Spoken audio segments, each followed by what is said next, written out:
Hello students, welcome to your science class 8 की science की class में हम कर रहे हैं चैप्टर 1 फसल उत्पादन एवं प्रबंधन, crop production and management.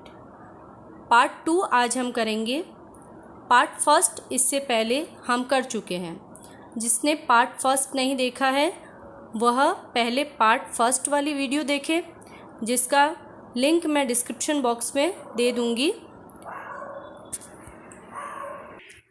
Part first आपके लिए देखना इसलिए ज़रूरी है क्योंकि कोई भी चैप्टर अगर आप स्टार्टिंग से उसके बेसिक्स नहीं क्लियर करके चलते हैं तो वो चैप्टर के जो आगे के कॉन्सेप्ट्स है, जो नेक्स्ट टॉपिक्स है, वो आपको क्लियर नहीं होंगे। तो पार्ट 2 तभी आपको क्लियर हो पाएगा जब आप पार्ट फर्स्ट देखेंगे। सबसे पहले मैं आपको बता देती हूँ पार्ट फर्स्ट में हमने क्या क्या अभी तक पढ़ लिया है।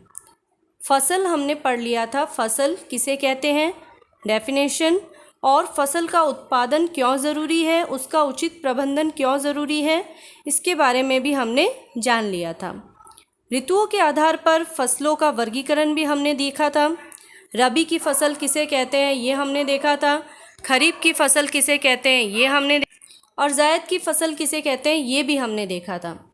साथ ही साथ हमने ये देखा कि किसी भी फसल को पर्टिकुलर एनवायरनमेंट में ही उगाना क्यों ज़रूरी है। विदाउट एनवायरनमेंट वो फसल नहीं उग सकती है, इसीलिए हम उसे फसल कहते हैं। अदरवाइज़ आप तो घर में गार्डन में बहुत सारे प्लांट्स उगाते हो। हर एक प्लांट का एक अपना एनवायरनमेंट होता है, एक क्लाइमेट होता है। क्रॉप्स के लिए जो मृदा होती है वो एक पर्टिकुलर एनवायरनमेंट में ही सेटअप होती है, तो उसी के अकॉर्डिंग फसल को उगाना होता है। ये सारी चीज़ों के बारे में हमने हमारी लास्ट वीडियो में डिस्कस कर लिया था।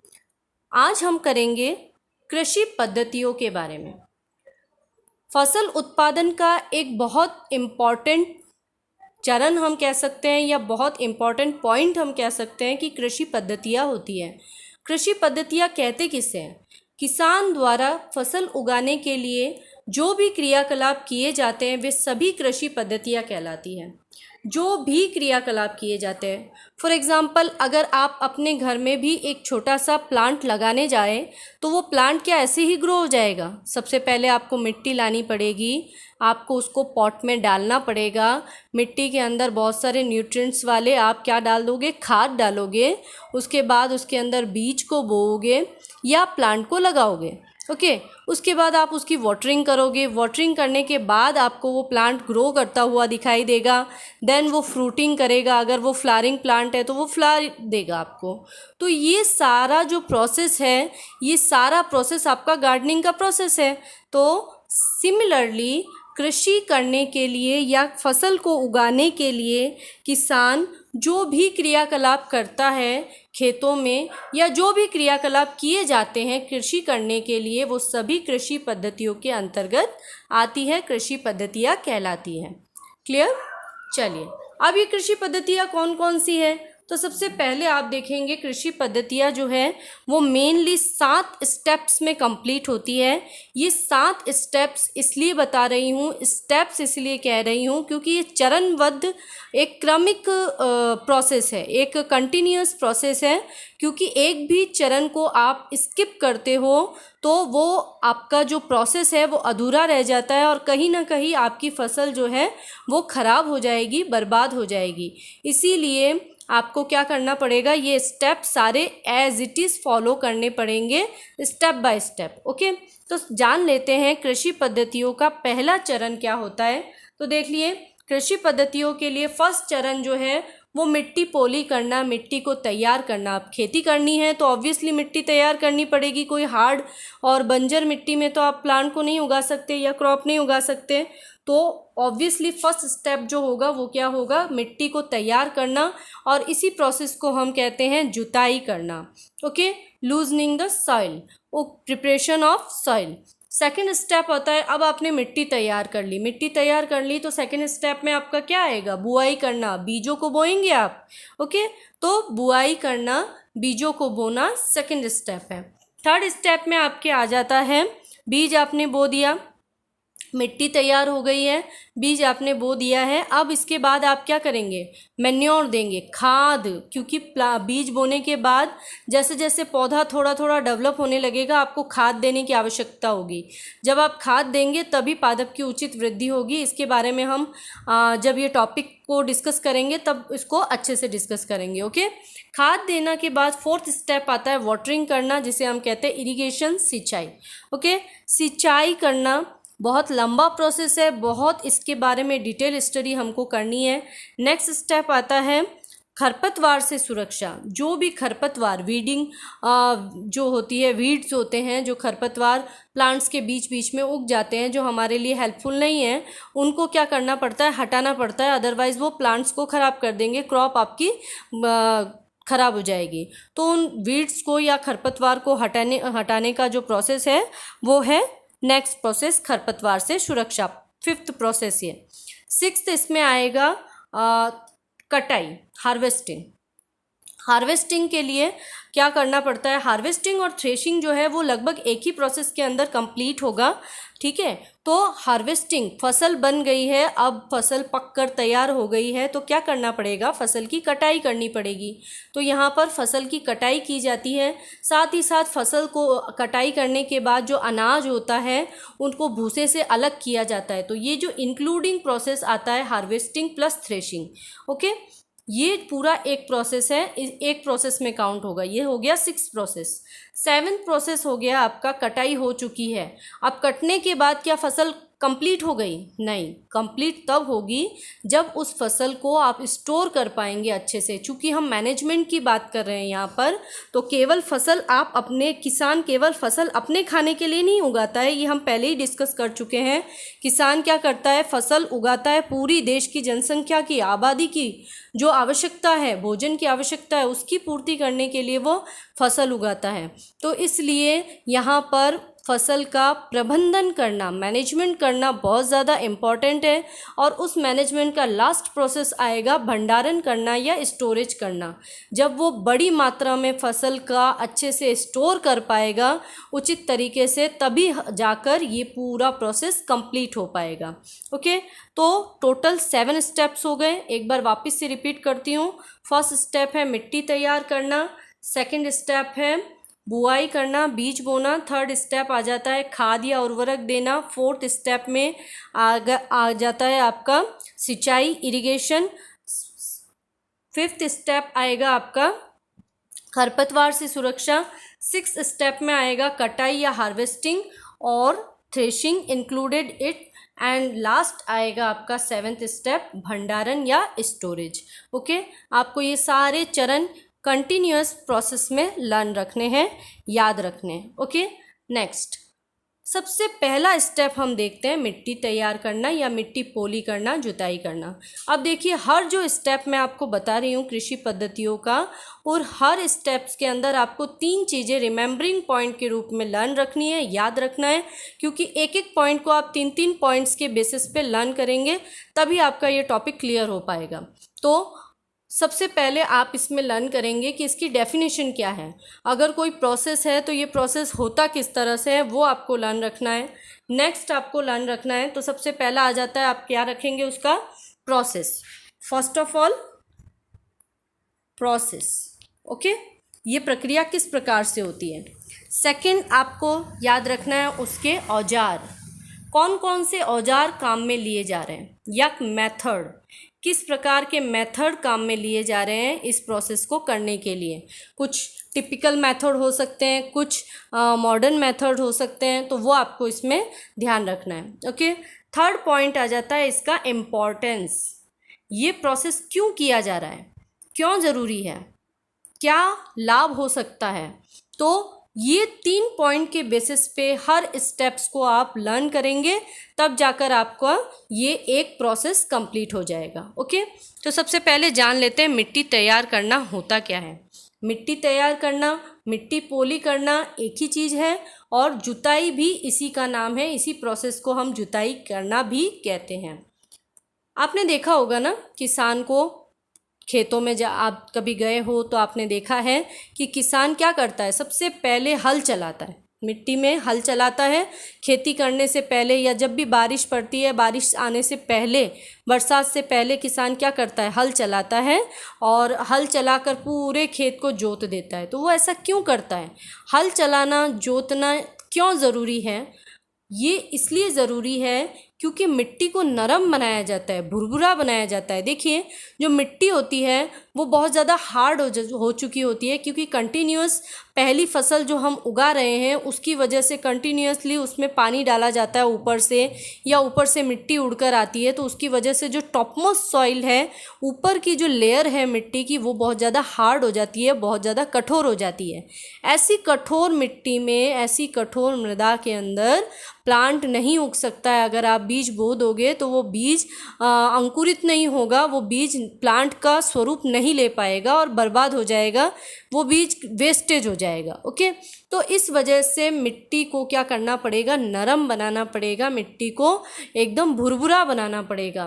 तो खेतों में बीज बोने से पहले मिट्टी में हल चलाकर उसे उलट पुलट करना, मिट्टी की जो संरचना है उसमें बदलाव कर दिया जाता है, टॉपमोस्ट सॉइल को थोड़ा सा नीचे की तरफ कर दिया जाता है, उसके संगठन में थोड़ा सा बदलाव आ जाता है। ठीक है, तो मिट्टी में हल चलाकर मिट्टी को उलट पुलट करके नरम बनाने की जो क्रिया है वह जुताई करना कहलाती है। इसी प्रोसेस को हम मिट्टी तैयार करना या मिट्टी पोली करना भी कहते हैं।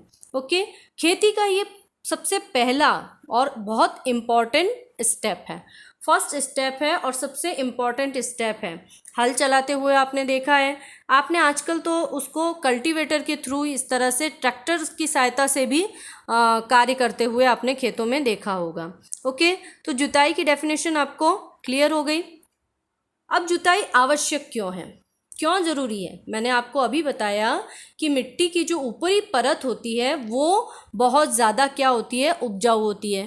धीरे धीरे जैसे जैसे आप उसमें पानी डालते हो, प्लांट बड़ा होता रहता है, तो क्या होती है, वो मिट्टी की ऊपरी परत जो होती है वो बहुत ज़्यादा हार्ड हो जाती है, और इसी वजह से उस हार्ड लेयर के अंदर ना तो एयर एंटर कर पाती है और ना ही पानी एंटर कर पाता है। आपने भी देखा होगा आपके गमले के अंदर कंटिन्यूअसली अगर आप पानी देते रहो तो प्लांट का जो सरफेस, मिट्टी की जो ऊपर वाली सरफेस होती है वो बहुत ज़्यादा हार्ड हो जाती है, और जब आप पानी डालते हो तो वो पानी अंदर जाता नहीं है ना, बहुत टाइम लेता है वो पानी नीचे जाने में। तो मिट्टी की जो ऊपरी सतह है वो क्या हो जाती है, कठोर हो जाती है। इस कठोर सतह के नीचे का जो हिस्सा है, ये जो हिस्सा है, ये हिस्सा बहुत ज़्यादा उपजाऊ है। मृदा का ऊपरी सतह के जस्ट नीचे वाली जो लेयर है वो बहुत ज़्यादा उपजाऊ है। अब जब तक आप इस कठोर परत को हटाओगे नहीं तो ये वाली लेयर जो कि प्लांट को बढ़ाने में हेल्प करती है, ये लेयर प्लांट की कांटेक्ट में आएगी नहीं। ठीक है, तो इसी वजह से क्या करना पड़ता है, मिट्टी को हल चलाकर उलट पुलट करना पड़ता है, जिससे क्या हो जाए, ये जो नीचे वाली सॉइल है, जो उपजाऊ मृदा है, वो उलट कर ऊपर आ जाए और जो हार्ड सॉइल है वो नीचे चली जाए। ठीक है, तो मिट्टी की ऊपरी परत को पलटने से ये समान रूप से क्या हो जाती है, ऊपर नीचे हो जाती है, और मृदा में जो इस उपजाऊ परत में खनिज, लवण और पोषक तत्व पाए जाते हैं और ह्यूमस पाया जाता है, वह समान रूप से क्या हो जाता है, डिस्ट्रीब्यूट हो जाता है, वितरित हो जाता है। ओके, तो अब ह्यूमस क्या होता है? ह्यूमस में आपने पिछली क्लासेस में पढ़ा ही होगा।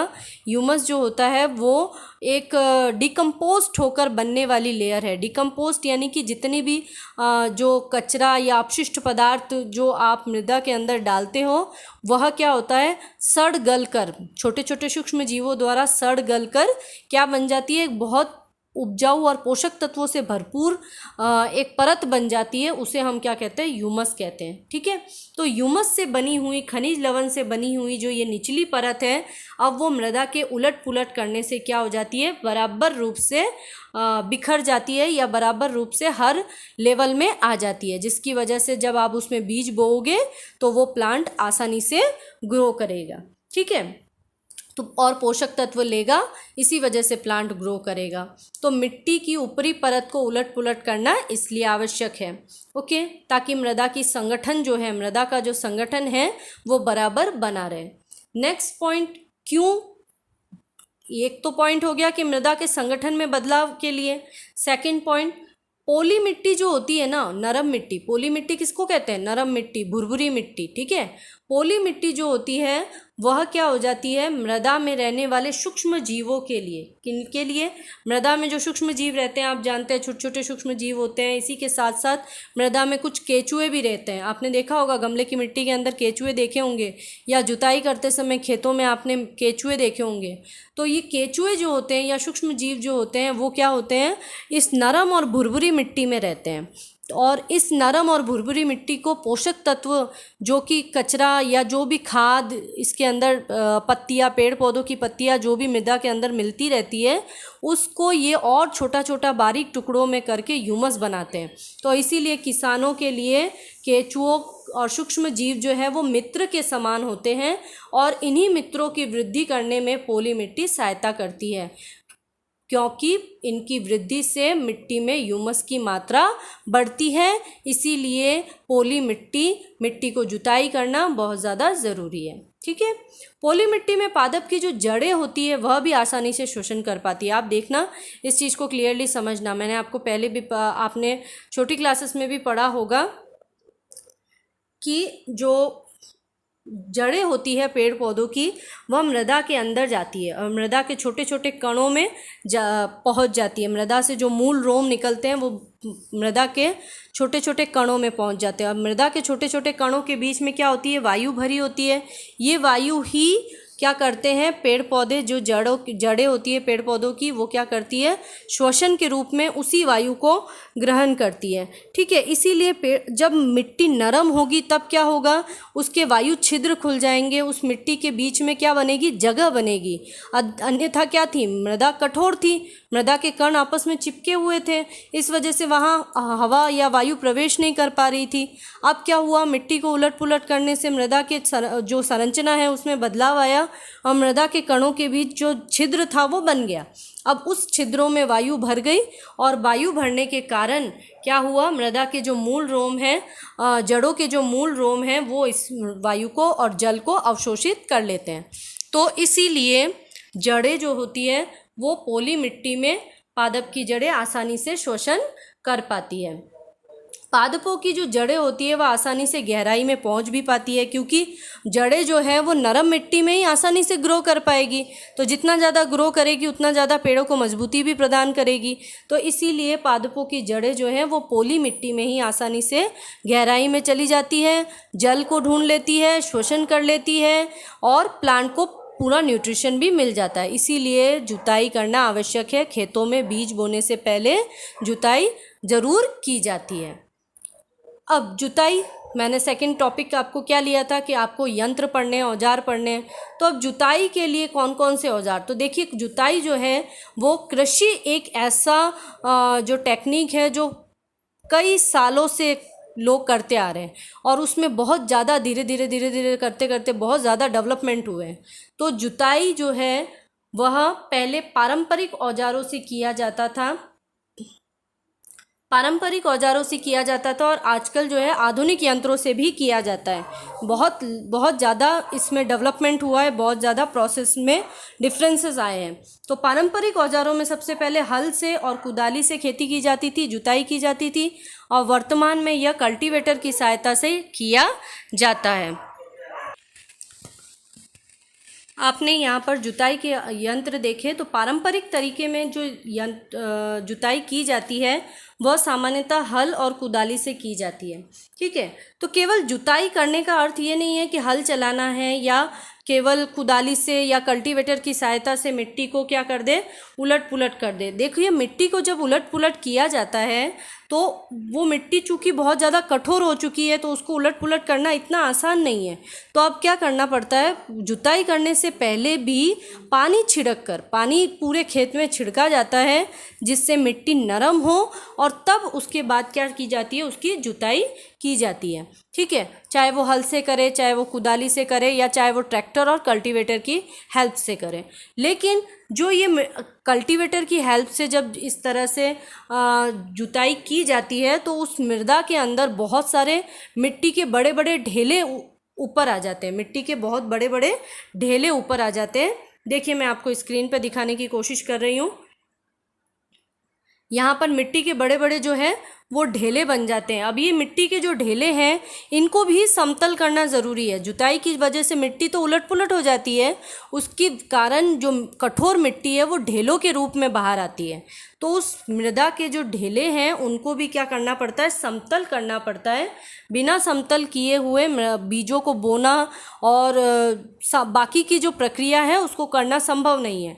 तो उसको समतल करने के लिए क्या किया जाता है, पाटल का उपयोग किया जाता है। ये एक लकड़ी का पट्टा होता है जिस पर कोई व्यक्ति खड़ा होता है और प्रेशर देता है, जिसकी सहायता से मिट्टी पर दबाव पड़ता है और वह आगे चलता जाता है और मिट्टी जो है वो समतल होती जाती है। क्लियर?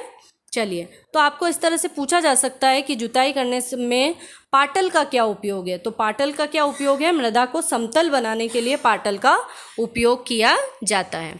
देखिए, अब मैंने आपको कहा कि पारंपरिक औजार के रूप में हल का उपयोग किया जाता है। तो हल क्या है, हल जो है वो लकड़ी या लोहे का बना हुआ क्या होता है, एक औजार होता है जो सामान्यतः खाद जुताई करने, खाद या उर्वरक मिलाने, खरपतवार को निकालने और मिट्टी कुचलने में काम में लिया जाता है।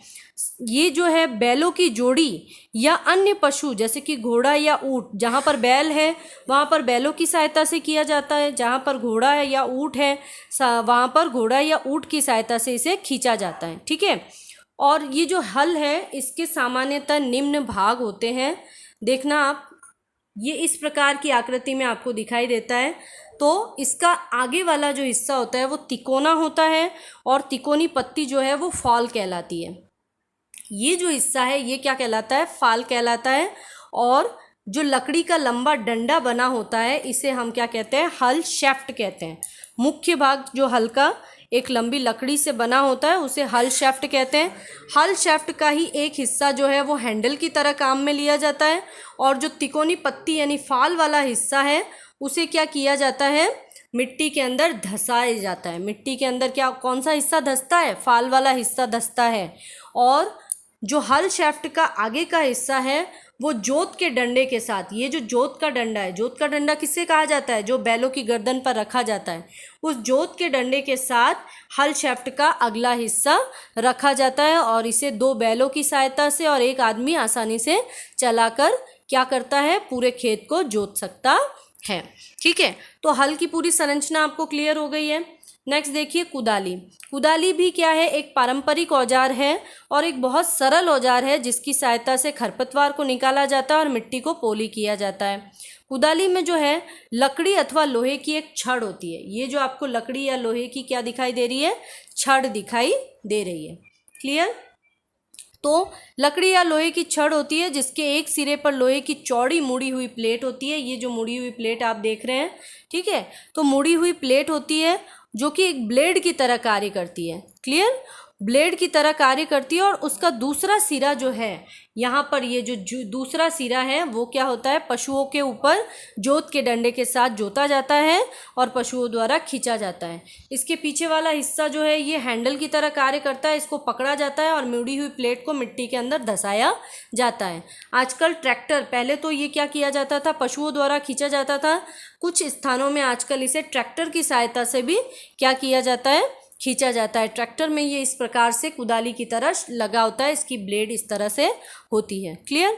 तो कुदाली जो है वह भी खरपतवार निकालने और मिट्टी को पोली करने के लिए काम में लिया जाता है। अब देखिए, जुताई के लिए जो आधुनिक औजार काम में लेते हैं या आधुनिक यंत्र हम कह सकते हैं वो है कल्टीवेटर। नाम याद रखिएगा कि जुताई के लिए काम में लिया जाने वाला आधुनिक यंत्र कौन सा है, तो कल्टीवेटर है। कल्टीवेटर तो आप लोगों ने सबने देखा होगा, ये सामान्यतः खेतों में जाने के बाद एक सामान्य नज़ारा है, आम रूप से इसको ही देखते हैं। ठीक है, तो ट्रैक्टर के पीछे इस तरह की संरचना लगी होती है जो आपको चित्र में दिखाई दे रही है। इसमें बहुत ये पतले पतले ब्लेड लगे होते हैं जो कि नुकीले होते हैं और आसानी से मिट्टी में धंसते हैं और मिट्टी को खुरचने का कार्य करते हैं। चूँकि ट्रैक्टर की सहायता से इसका कार्य किया जाता है और ट्रैक्टर के साथ कल्टीवेटर को जोता जाता है, तो कल्टीवेटर जो है वह श्रम और समय दोनों की बचत करता है, क्योंकि एक हल या कुदाली की सहायता से पूरे खेत को जोतना बहुत बड़ा काम है और बहुत समय मांगता है, जबकि ट्रैक्टर की सहायता से ये कार्य बहुत शीघ्रता से हो जाता है। तो एक तो समय की भी बचत होती है और एक लेबर की भी बचत होती है, पैसा कम खर्च होता है। ठीक है, चलिए नेक्स्ट देखते हैं आगे आपको क्या पढ़ना है। इसके आगे नेक्स्ट टॉपिक आपका आता है बुआई। तो जुताई के बारे में आपने पूरा क्लियरली समझ लिया है, मैं आपको बार बार बताती चल रही हूँ। 3 टॉपिक के बेसिस पे आप हर एक स्टेप को कंप्लीट करेंगे। यहाँ पर हम पढ़ेंगे बीज बोना या बुआई। तो जुताई कंप्लीट हो गई है, जुताई यानी कि खेत की मिट्टी तैयार हो गई है। अब आपको क्या करना है, बीज बोना है। तो चलिए बीज बो देते हैं। ठीक है, तो बीज बोने के लिए या बोने की जो प्रक्रिया है उसी को हम क्या कहते हैं, बुआई कहते हैं। तो आप जानते हैं पुराने ज़माने में बुआई कैसे की जाती थी। पारंपरिक तरीके से जो बुआई होती थी वो सामान्यतः लोग जो है, बड़े बड़े खेत होते थे परंतु फिर भी मैनुअली करते थे। मैनुअली का अर्थ ये हो गया कि लोग अपने हाथों से बीजों को छिड़कते थे पूरे खेत में। ठीक है, सोचिए ये कितनी मेहनत वाला कार्य होता होगा और कितना श्रम भी लगता है और कितना समय भी लगता होगा इसमें। और गारंटी ये नहीं है कि सभी बीज सुरक्षित हो और सभी बीज एक साथ एक तरीके से उग पाए, क्योंकि कुछ पक्षी या कुछ जो कृंतक है वो बीजों के ऊपर रह जाने की वजह से, मिट्टी के ऊपर बीज रह जाएंगे तो उसकी वजह से क्या होगा, मिट्टी के ऊपर से वो बीज खा के चले जाएंगे। तो इससे पूरा का पूरा जो फसल का लाभ है वो किसानों को नहीं मिलता था। धीरे धीरे टेक्निक बढ़ती गई और क्या होने लगा, पारंपरिक तरीकों में एक कीप नुमा संरचना के रूप में बीजों को बोने का एक यंत्र का उपयोग में लेने लगे। ये जो यंत्र है इसमें एक ऊपर वाला हिस्सा कीप के समान होता था और नीचे एक पाइप जुड़ा होता था। हल के साथ ही इसको जोता जाता था। तो एक व्यक्ति हल चलाता रहता था और पीछे से एक व्यक्ति क्या करता था, बीजों को उसके अंदर इस तरह से डालता रहता था, जिससे कीप नली की सहायता से वह बीज जो है वो मिट्टी के अंदर चले जाते थे। परंतु ये भी बहुत ज़्यादा इफ़ेक्टिव तरीका नहीं था। इसके लिए नए तरीके से सीड ड्रिल का उपयोग किया जाने लगा है। वर्तमान में बीजों को बोने के लिए जो आधुनिक यंत्र का उपयोग किया जाता है वो है सीड ड्रिल। नाम से याद रखिएगा, ड्रिल का मतलब ड्रिल करने वाला यानी अंदर तक भेद कर पहुंचाने वाला, और सीड यानी बीजों को। क्लियर? तो बीजों को ये क्या करता है, मृदा के नीचे गहराई तक पहुंचाता है, जिससे कि बीज जो है वो आसानी से पूरी तरह से नीचे ढक जाते थे। ये यंत्र आप देख रहे हैं, इस यंत्र में ये ऊपर वाला हिस्सा कीप या फनल का हिस्सा है और इसमें अंदर बहुत सारे पाइप जुड़े हुए हैं। इन पाइप की सहायता से जो नुकीला हिस्सा है वो मृदा के अंदर है, जिसकी वजह से क्या होता है, पाइप की सहायता से बीजों को सीधे ही मृदा के अंदर गहराई में पहुंचा दिया जाता है, जिससे कि बीजों के बीच समान दूरी और गहराई बनी रहती है। बीज मृदा से पूरी तरह ढक भी जाते हैं, जिससे क्या होता है, पक्षियों और अन्य कृंतकों द्वारा बीजों के नष्ट होने की जो संभावना है वो बहुत कम होती है। यानी बीज नष्ट नहीं होते हैं, किसान को बीजों का पूरा लाभ मिलता है। इसके उपयोग से श्रम और समय दोनों की बचत होती है। तो एग्जाम पॉइंट ऑफ व्यू से बहुत इंपॉर्टेंट है सीड ड्रिल के क्या यूजेज है या सीड ड्रिल के उपयोग से हमें क्या लाभ है। क्लियर? चलिए, बुआई करते समय यह सुनिश्चित करना आवश्यक है कि बीजों के मध्य पर्याप्त दूरी बनी रहे। ऐसा क्यों? अगर आप बुआई कर रहे हैं तो ऑब्वियसली आप अगर हाथों से छिड़क कर या कहीं पर भी बीजों को बो देंगे तो क्या होगा, सभी पौधे एक जगह पर उग जाएंगे या बहुत ज़्यादा बिखरे हुए रहेंगे। इससे क्या होगा, मान लो सभी पादप एक जगह पर उग जाते हैं तो उन पादपों को एक ही जगह पर उगने के कारण भोजन के लिए, पोषक तत्वों के लिए, सूर्य के प्रकाश के लिए क्या करना पड़ेगा, संघर्ष करना पड़ेगा। उनमें से कुछ प्लांट्स अच्छे ग्रो करेंगे और कुछ प्लांट्स को क्या नहीं मिलेगा, पोषक तत्व नहीं मिलेगा, जिसके कारण क्या होंगे, वह प्लांट्स मर जाएंगे या कम वृद्धि करेंगे, तो अच्छी फसल नहीं उग पाएगी। हमें क्या चाहिए, हम क्या कर रहे हैं, फसल का प्रबंधन कर रहे हैं, मैनेजमेंट कर रहे हैं, तो हमें अच्छी फसल चाहिए। तो उसके लिए क्या करना पड़ेगा, सीड ड्रिल का उपयोग करना पड़ेगा या यह सुनिश्चित करना पड़ेगा कि बीजों के मध्य पर्याप्त दूरी बनी रहे। क्लियर? ओके, चलिए नेक्स्ट देखिए कि बीज जो है उनको बोने से पहले यह सुनिश्चित करना भी ज़रूरी है कि बीज अच्छे हैं या नहीं है, बीज उत्तम किस्म के हैं या नहीं है, कहीं हमने रोगग्रस्त या क्षतिग्रस्त बीज तो नहीं बो दिए। अगर ऐसा हो गया तो क्या आपको वो सारी फसल मिल पाएगी जैसा आप चाहते हो? जितना धन आपने खर्च किया है, जितना आपने पैसा लगाया है, जितनी लागत लगी है, क्या उतनी लागत में आपको आपके फसल का उत्पादन होगा? बिल्कुल नहीं होगा। आपका जो पैसा लगा है वो वेस्ट हो जाएगा, क्योंकि बीज तो आपने ख़राब बो दिए, अच्छी फसल नहीं उगेगी। तो इसलिए बीजों को बोने से पहले बीजों का चयन करना आवश्यक है कि उत्तम बीज कौन से हैं। ठीक है, उसके लिए एक बहुत सिंपल सा तरीका है। क्या करेंगे आप? बीजों का चयन कैसे कर सकते हो? सिंपल सा तरीका है। क्या करेंगे? एक बीकर लेंगे, इन बीकर में क्या करेंगे हम? कुछ दाने बीज के डाल देंगे। जो भी बीज आपको चयन करना है उन बीजों को आप इस पानी में डाल दीजिए। बीकर में जल ले लीजिए और उसके अंदर बीजों को डाल दीजिए। बीजों को डालने के बाद अच्छे से हिलाइए। हिलाने के बाद आप उसको थोड़ी देर के लिए छोड़ दीजिए। जब आपको उसको थोड़ी देर के लिए छोड़ेंगे तो कुछ बीज आपको नीचे दिखाई देंगे पैने में और कुछ बीज ऊपर दिखाई देंगे। ये प्रोसेस वैसा ही है जैसा कि आप घर में चने भिगोते हो। जब आप घर में चने भिगोते हो तो आपने देखा होगा कुछ चने जो होते हैं वो पानी के ऊपर तैरते रहते हैं इसी तरह से, और कुछ चने जो होते हैं वो नीचे बैठ जाते हैं। अब आप कहेंगे तो इससे क्या फ़र्क पड़ेगा? तो बिल्कुल फ़र्क पड़ेगा। जो भारी बीज होंगे वो नीचे बैठेंगे और जो हल्के बीज होंगे वो ऊपर बैठेंगे, ऊपर तैरते रहेंगे। तो ये जो भारी बीज है वो पूरे भरे हुए हैं, अंदर से भरा हुआ है, तभी तो वो भारी है, तभी नीचे बैठे हैं। इसका अर्थ ये हो गया कि वो उत्तम किस्म के बीज है, वो अच्छे बीज है, उन्हीं को हमें बोना है। क्लियर? उनको हम अलग कर ले। और जो ऊपर खोखले बीज हैं वो क्या है? हल्के हैं, अंदर से क्षतिग्रस्त है, खोखले हैं, कीड़ों ने खा लिया है। ऐसे बीज ऊपर तैर रहे हैं, तो उन बीजों को हमें पृथक कर लेना है। जो अच्छे बीज हैं उन्हें छांट लेना है और उन्हीं बीजों को हमें बोना है जो अच्छे हैं, उत्तम किस्म के हैं। इसका एक और तरीका है। वर्तमान में तो कृषि बैंक होते हैं, इन कृषि बैंकों से हम क्या ले सकते हैं? बीज ले सकते हैं जो कि ISI मार्क के बीज होते हैं। एग्रो सरकार द्वारा प्रमाणित बीज दिए जाते हैं जो टेक्नीशियंस द्वारा या लैब में प्रमाणित होते हैं। इस प्रकार के बीजों को बोने से बहुत अच्छी फसल उत्पादित होती है। तो आज की वीडियो में हमने क्या जाना? हमने आज की वीडियो में 2 स्टेप्स क्लियर किए हैं। फर्स्ट स्टेप जुताई और सेकंड स्टेप बुआई।